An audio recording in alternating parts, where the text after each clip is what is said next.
Hello, it's David at DCES UK and welcome to Old Toy Thursdays because, yeah, this could be a thing. If you like this kind of thing, and I do like this kind of thing being a Robin KTS1610, which is indeed a rather marvellous thing, especially as it's presented in its original bag, complete with leads and, curiously enough, a manual for the 1620, which is the next model up, but more on that later. First, my thanks must go to Ian and Sam, who drove all the way down from Darlington recently just to drop this bad boy to me at the Hungry Horse as I gaily scoffed a gammon, egg and chips one Sunday lunchtime. Darlington's 300 blimmin' clicks away, so that's quite the Sunday afternoon pootle for them. Oh, and I should say that Sam shuffled out of this picture, which is fairly usual when I try to take a selfie with any woman, leaving only me and Ian in shot. Ian himself was too slow to escape as he had to wake up from his slumber, having been in my company for a little while, me being quite the boring fart when it comes to drunken pub talk. But don't take my word for it, here are some referees all willing to offer their two pennorth. I've been to the pub with David Savoury and it's a tedious experience. I've had that misfortunate adventure where I've been down the pub with Dave recently, and to be honest, some of the conversations it's absolutely bored the piss out of me. Yeah, so over Christmas I went out with a few of the other YouTubers and Instagram people for a drink. It was alright. Met David Savoury. I liked him. Went for a pint with him. Turns out he's a fucking boring cunt. You see, with referees like that, it's little wonder that videos like this are so dull and unpopular. Nonetheless, let's press on and talk about my mate Robin. That's Robin KTS1610 digital multifunction motherfucking tester, you slags. Oh yes, I've been on the lookout for one of these little yellow assholes for a while now, so it was handy that Ian and Sam saved this one from the skip it was apparently destined to be tossed into. Okay, so my new Toy Tuesday videos were never that popular, and I don't imagine an Old Toy Thursday series will exactly pack in any new punters. But screw you, buddy, I like this stuff, and I'm ballywell going to have my say on it whether you're on board or not. Last calibration, 16th August 2007. Be Jesus, somehow that was a long time ago, and yet it doesn't feel like it ought to be.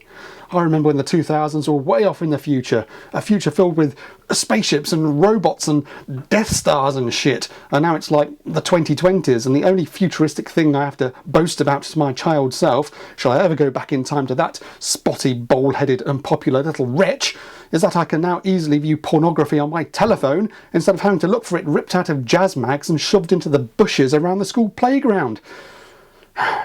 Sorry, I'm digressing from the subject matter somewhat here. Despite that ancient calibration date, I ponied up and ran it through calibration again here in the future, that is 2023. And you know what? The little piss-coloured bugger only went and passed. How do you like that? You know, anytime I drag out a Robin, it's always a crowd pleaser that brings in a lot of love from you unwashed lot out there.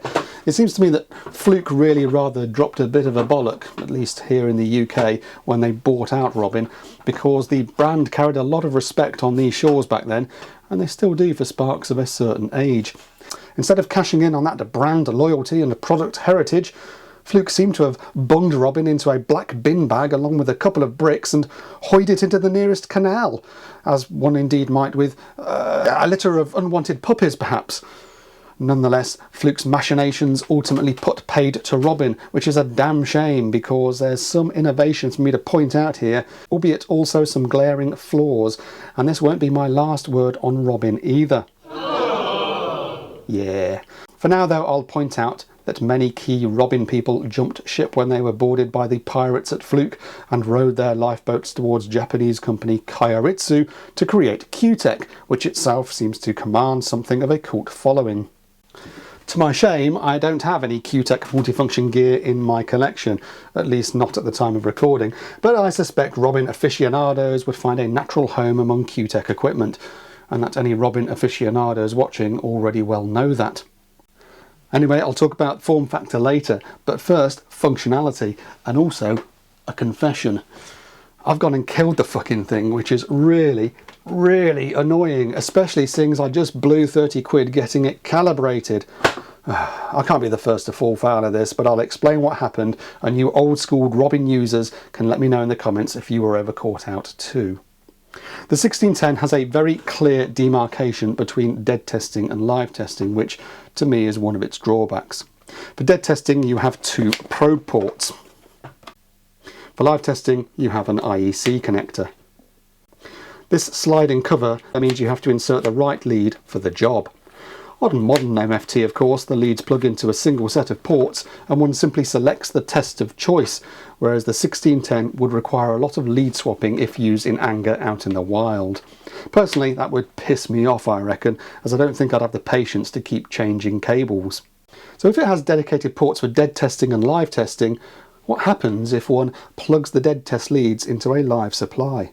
Let's do just that. I have it set here to continuity with the dead test leads inserted, so if I plug into the 230 volt ports of my mega checkbox here, this happens.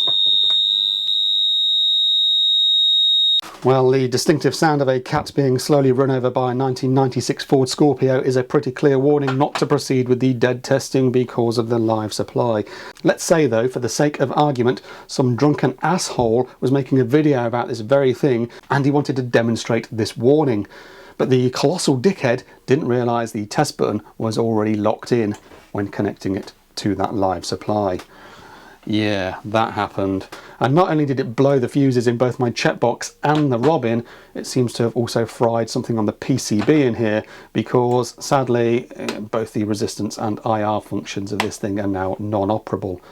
Yes, the dead testing is dead, and that's a crying shame, but surely I can't be the first person to have balked this kind of tester in this kind of way. And besides, what in the name of Donald Trump's balls is the point of an internal fuse, which is obviously there to blow under such circumstances, but yet still fails to protect the damn thing from being bollocksed? A fan of Robin one may well be, but there's something forehead-slappingly stupid about this unhappy accident. By design, an MFT should be made with the assumption that sooner or later some dipshit is going to stick the probes onto a live supply when a dead test has been selected. And if doing that is going to fry a friggin' fuse, then that should be the only thing that gets cooked. Hence this. Yeah, I had to fork out for a replacement from off Thief Bay, the online den of largely stolen tradespeople's tools, a virtual marketplace of merch lifted from the livelihoods of those whose vans have been broken into. So I try and avoid that platform wherever possible, but there's not a lot of these Robin boxes hanging around, and this one was listed as spares or repairs, so was perhaps worth a cheap punt. So I've had to wait a week for this to turn up. It was sold as seen with no lid, bag or leads, and as non-working. However, I'm happy to report that with a change of fuse and some new batteries, it works just fine. So we can today have a play, hopefully without blowing anything else up. Besides anything else, it's interesting to see the short-lived colour scheme of this more modern yet perhaps rarer variant, which dates from the transitional period between pre-fluke Robin Yellow and the rebranding to Q-Tech, where it eventually became the mythical and short-lived KT61. This particular example isn't in the cleanest condition, although it's not too terrible. So for the purposes of demonstration, I'm going to have to use this model over that model, although before I nuked that model, I can confirm it worked exactly as this model does. Let's at last get to the functionality, and the first oddball thing is there's no lead null function, which is rather queer in these enlightened days. If I join the probes together, we get, well, nearly 0.4 ohm of lead resistance. And I guess there are three schools of thought here. The diligent Sparky would discount the lead resistance from the reading for the sake of accuracy. The lazy Sparky would take it at face value and jot down the displayed number without further thought. And the thinking electrician would perhaps flit between the two, recording the higher number with the lead resistance to build in a worst case, unless it boosted it out of tolerance, in which case they'd quickly figure it 0.4 ohms lower if that gives them a number they want to see. Anyway, I'm going to shove the Robin on my Mega MTB7671/2 checkbox here. Hopefully without blowing up any more fuses. On the 5 ohm setting, well, we get 5.4 ohms nearly, which is what we expect to see. Switching to the 0.5 ohm setting gives us 0.88 ohms, so no surprises there. If we knock off that lead resistance, we can indeed see that it's reading accurately. The continuity setting function is auto-ranging with full scale at 20 ohm and 200 ohm. That's not ideal for me. I badmouthed the original TIS MFT Pro back in the day for having only a 200 ohm range, although I'm happy to report that was later improved through a firmware update. Sometimes we sparks have to test things such as heating elements which may have a much higher resistance than a couple of hundred ohms. On insulation resistance, output is a non-negotiable 500 volts, which was perhaps okay before 18th edition Amendment 2 landed last year, and although on initial verification IR testing is still performed at 500 volts, periodic inspections these days would be at 250. Again, we have an auto ranging scale, so with the checkbox set to 9 mega ohm, we do indeed get that on the display, or near as damn it anyway. While switching to 90 mega ohm, duly moves the decimal point on the display. Lovely. And speaking of the display, this is about as basic as it gets. There's no analog counterpart such as I have on the Mega, and which I bleated on about in my Hioki video a few months ago. There's also no backlights, however the numbers are large and clear, which is nice. Moving on to live testing, and this is where I need to swap to the opposing interface with a different lead, which, as I said, is a bit of a faff when one is used to modern instruments. This checkbox works like my portable test rig in my prior video, whereby neutral and earth are shorted so that RCD tests can be undertaken without tripping anything out in my consumer unit. You can see that when I plug this in, we get an LED indication. That polarity is correct and we're good to go. But if I open this flap, it breaks the earth connection, and there we go. The Robin now indicates by a third LED that something is not right and we can't proceed. It now reports, in fact, wiring incorrect, lit, do not proceed. As we still have a dead test dialed in here, not a lot else is happening. But if I switch it to loop, we now get a voltage displayed. Unlike the previous functions, the loop isn't auto-ranging. On a TN installation, the 20 ohm setting would be selected, and if I run that, we get 0.56 ohms on my particular installation here. On the checkbox, I can add another 10 ohms to that. So let's see what that gives us. Yep, that's the kind of number we expect to see. But let's wallop it up by 180 ohms as though we were on a TT earthing system and see what happens now. Oh, that, ladies and gentlemen, is our off-scale high indication. Well, that's okay. We can switch to the 2000 ohm range, and there's our number.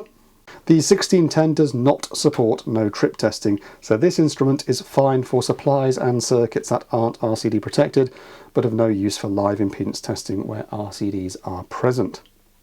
Another thing this doesn't do is fault current measurement. Okay, so that's not really a test as such. An instrument that records PFC or PSCC merely measures the voltage and impedance and does a bit of internal Ohm's law to show a current reading on the display. That's always something you can do on a calculator. You don't actually need a specific function on any given tester. The final function is RCD timing, and it's got a nice selection of ranges: 10, 30, 100, 300, 500 milliamps RCDs are all supported, and the 150 fast test would be your 5x test for your 30 milliamp RCDs installed for additional protection, which again is depreciated in Amendment 2. But with the checkbox set accordingly, and I'm going to set it to 30 milliamps, we can try a half-times test. So that's 15 milliamps on the 30 milliamp range, and that should time out without tripping, as indeed it does. Switching to 1 times should give us a result within the 300 milliseconds specified for a device to BSEN 61008 or 61009. 0.37 milliseconds is well within that range, so that's jolly good. And notice that while I've been yapping, the display has faded off. These 6 AA batteries in this thing are only for the dead tests. Live testing relies on power coming in from the circuit under test. If that circuit trips off, as it ought to when RCD testing, then the display fades away pretty quickly. So you'll need to note down your numbers in a timely fashion. Let's try the 5x test, which should result in a trip in under 40 milliseconds. Oh, yeah, that was nice and quick. Certainly well within that, and the checkbox has 2 lights on there to show that we have indeed tripped at 5 times. Of course, the 0 and 180 degree slide switch selects which side of the AC waveform we perform our loop and RCD tests on. So that's the functionality, and you know, I love the small form factor.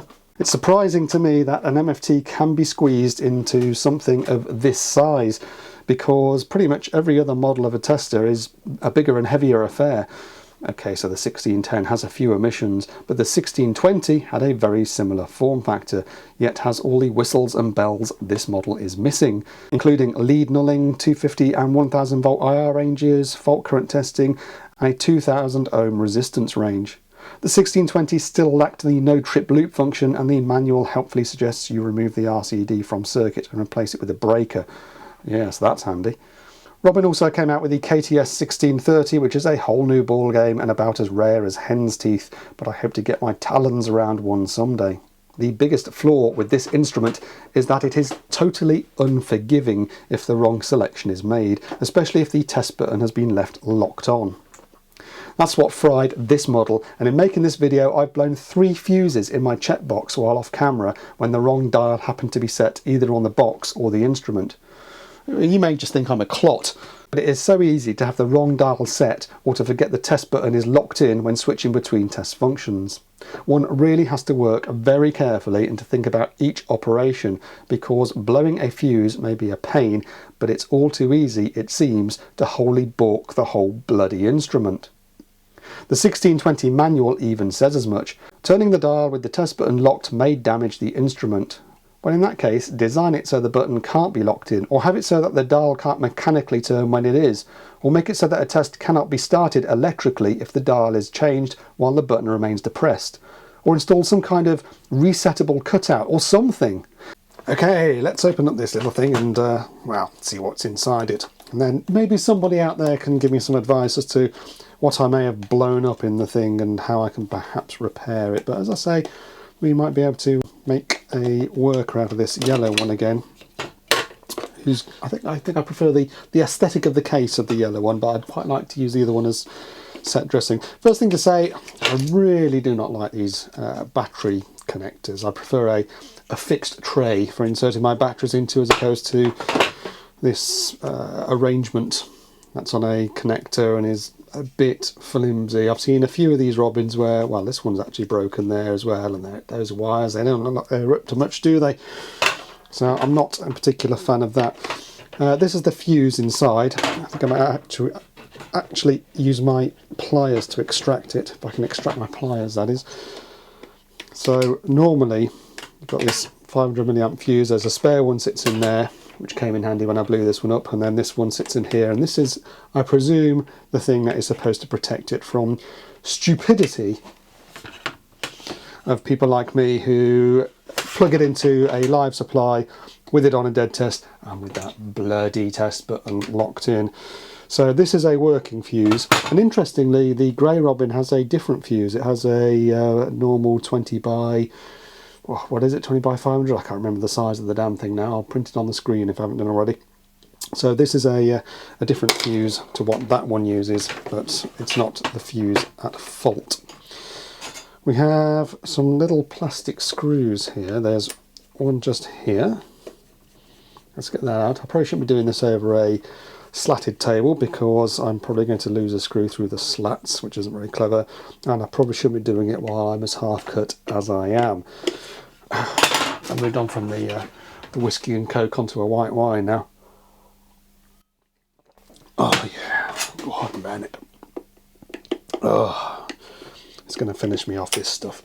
Never mind, never mind. So this is the second screw. Are there 3 screws or 4 screws? I forget. Like I say, I had this one apart when I originally blew it up. This one doesn't seem to come out very easily, so that can sit there captive. This one was hiding under a calibration sticker. The calibration company from 2007 really did like to make sure that you weren't going to... Oh, nearly lost it. Weren't going to open it up and cock up their calibration results. But it all comes out. Now here's one problem. When I originally opened this up, when I first blew it up, this wire here comes from the fuse and was attached, and as I put it all back together again I realised it was no longer attached, and that's kind of where I got totally balked with the thing, because where did it attach to? Hopefully the answer to that question is going to be revealed when I take this one apart in a few minutes. But you can see what we've got in here are 3 PCBs. You have the display and LED PCB hiding down the back there, which you can't see very well at the moment. And you have the selector switchboard PCB here, which contains much of the guts. And then you have this board, this daughter board, sitting on here. It's got the big resistor on for your loop testing and that sort of stuff. Marvellous, marvellous. There's a couple of more screws we've got to undo here to get this extracted. Let me make sure I get the right ones here. So yes, I've got to take that one out. I think these plastic screws are all the same. Not sure why they are plastic, but that's fine. And then that allows us to open up this board here, where we have some big resistors, and there's a bridge rectifier there. There's another fuse here, an internal fuse, which I have checked. I've got continuity through that, so I don't think that's been blown. Can't say for sure exactly what's where. There's certainly no smoking gun on there. The battery connector is wrapped around this post, so let's take that off there, and then we have to undo the posts. They simply screw off. I'm sure this isn't very interesting at all, but it's only the real Robin royalty who'll still be watching this now. I'm sure everybody else would have tuned out, gone, oh, what's this silly old bugger wanging on about today. This post we can leave in place because that's not part of the structure of the thing holding anything else in place, but the other 3 posts, one needs to unscrew. Oop, I'm trying not to lose. Jolly good.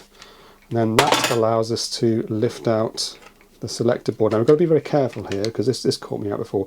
Let's make sure that both these switches are to the left, because when I put it back after disassembling it last week when I first blew it up, I must have knocked at least this switch here, because when I put it back together again I can rotate it to the right functions correctly. So if we have them so that the 2 switches are rotated to the left, then so long as we don't move anything around, we know how it all has to go back together again. So this board lifts off the posts. I'm trying to do this all rather quickly as well, so that it's not... oh no, there's another screw to undo there. So it's not too utterly tediously boring for you all, which again is probably not a good idea if I want to retain a working tester out of all of this. I'm going to have to be a bit more careful with my grey example.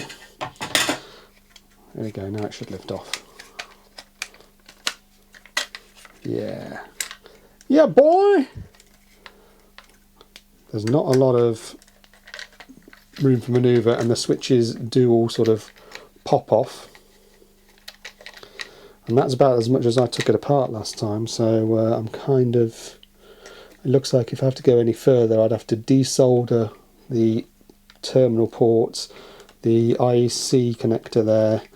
There must be another screw hiding under here. Oh, Gordon Bennett, you know what? I think this is all too much like it's going to be hard work for me, to be honest.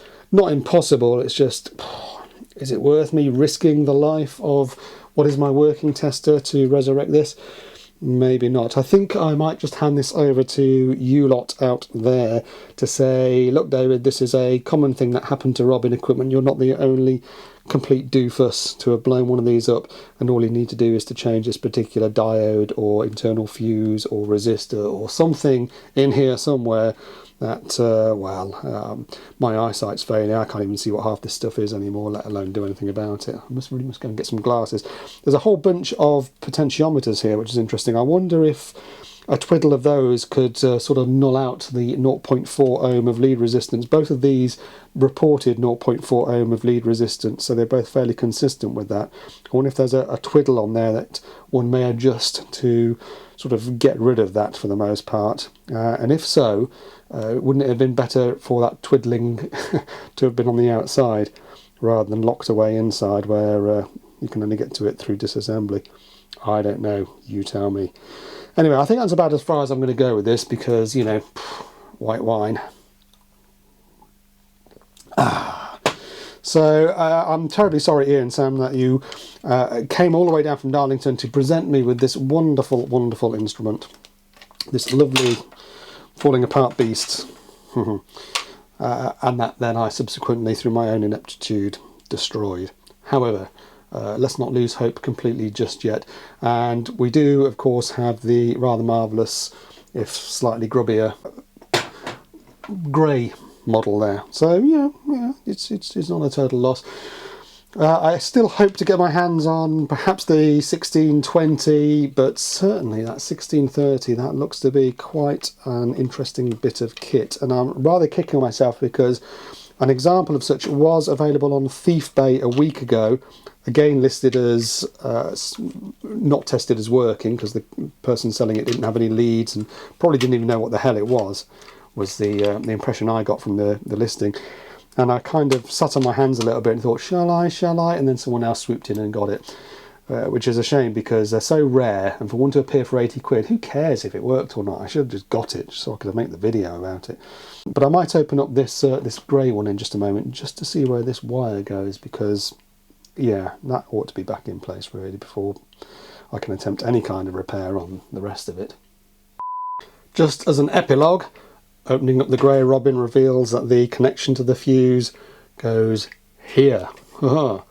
So yes, if you're repairing one of these or you've taken it apart and had the same problem as me, which is fairly unlikely in this day and age, or you're just curious, then that's where that wire goes. It's that tab just there. So I can stick that back on now. I don't make sod all difference. Still, the grey one's nice and clean inside. And you know what, I think I'll leave that intact. I'm not going to bugger around with it. Anyway, that's the Robin KTS1610, a fine thing, although unforgiving. Okay, well this is weird. In an epilogue to the epilogue, or a postscript to the postscript, or whatever the hell you call it, it's working again. I can't explain it. I soldered the wire back on, put it all back together, and now our dead tests are just fine again. Look at that, 5 ohms on the 5 ohm setting, 0.5 ohms plus lead resistance on the 0.5 ohm setting. IR, let's see now, 9 mega ohm, yep, 90 mega ohm. Wow, okay, and yes, the live tests, well, they never broke in the first place. So that's very weird, isn't it? Here's me going on about how unforgiving this thing is and how selecting the wrong test might blow it up. Honestly, when the fuses blew on this thing, when I switched it with the bloody D-lock switch down and put it onto a live supply, I couldn't get anything out of the dead testing on this thing at all. And I tried everything, I took it apart and I had a poke around, I changed all the fuses. And that's why I ordered this one in to compare and contrast and to get this video done. And now, all of a sudden, just putting it back together and soldering that wire back on seems to have brought it back into life. So you may be saying, well, maybe that wire wasn't soldered on. But, you know, the wire was on when I took it apart, when it first broke. It was still connected. It was only when I was pissing around with it, trying to take the boards apart and everything to see if there was any other fuses inside that might have blown, did I notice the wire had then popped off. I can't explain it. I don't know. But I am very pleased to report that it's now working again. And, well, there you go. You just need to spend some time and some alcohol on these things, and sometimes life simply resolves itself. So my little yellow bugger is back in action, and I now have a little grey bugger as well, which, that's nice. Wait for ages for one of these to come along, and now I've got 2 of the fucking things. Brilliant. There's a JCB in the background. It's the quietest JCB I've ever known, but you might hear it. It's about 15 feet that way. Yes, for some reason, a load of porta cabins have been built there as well. Our once quiet hole is being expanded in some kind of way. Yeah. Probably some kind of dreadful way. And they've taken away the umbrellas as well. They have. And it's starting to rain, so it's going well so far. Apologies once again, we're not in our main studio. It's just chaos in there at the moment. I meant to tidy it all up and sort it all out over Christmas, and because of the test rig video and this video that we're doing the shout out for now, it's just trashed in there. You just can't get in there. We're going to have to clear that place out. Anyway, let's not dawdle, because we've got quite a few names to rattle through. We are still hopelessly behind on our shout outs. Most of these are from December. First up, we have Hawes, in the form of Test Gear Junkie, Sammy and Rhea, who were responsible for that last video. hope that JCB is going to stay where it is. It's kind of like having a big metal dinosaur operating just Right in a front few of us. metres away. It's a little disconcerting. But yes, thank you to Sammy and Ria for the suggesting the test rig video, which I think eventually was successful. Eventually. That was bloody hard work and ruined my Christmas. Yes. But don't feel guilty. We got a video out of it. Yes, and we've got Andy Payne, who says, Merry Christmas. Well, happy Christmas to you too, Andy. Happy New Year. Yes. That sort of dates it a bit, doesn't it? Yes. Then we've got Another whore. yeah, Neil McAlpine. Niall. You always say Neil. Whenever I read his name out, you always said it. Niall. Niall. No, it's the eyesight. Put your fucking bins on then. I read better close up, but this is kind of black on black, isn't When it? you're looking at internet porn, do you wear your glasses or not? It depends whether I'm prostate or leant forward. Putting me off my coffee and You cigar asked. here. Niall, I will remember that. Niall McAlpine. Hope you're getting a few monster kills. Yes, indeed. We're Referring gonna there come to that. Our 2004 experience. Yeah. We're a little neglected this past week. This week it was neglected. Keep an eye on the website. It will tell you when the Yeah. next session Yeah. is. We do have some regulars now, don't we? We do. And I don't know, unless Niall, you're going by a different screen name. I don't know if you've joined yet, but do jump on. Yes, do. Another whore in the name of Ian, who says, "Have a lovely Christmas." Yes. Well, Thank you, Ian. yes, maybe this And year you. we will. If Maybe. we live that long.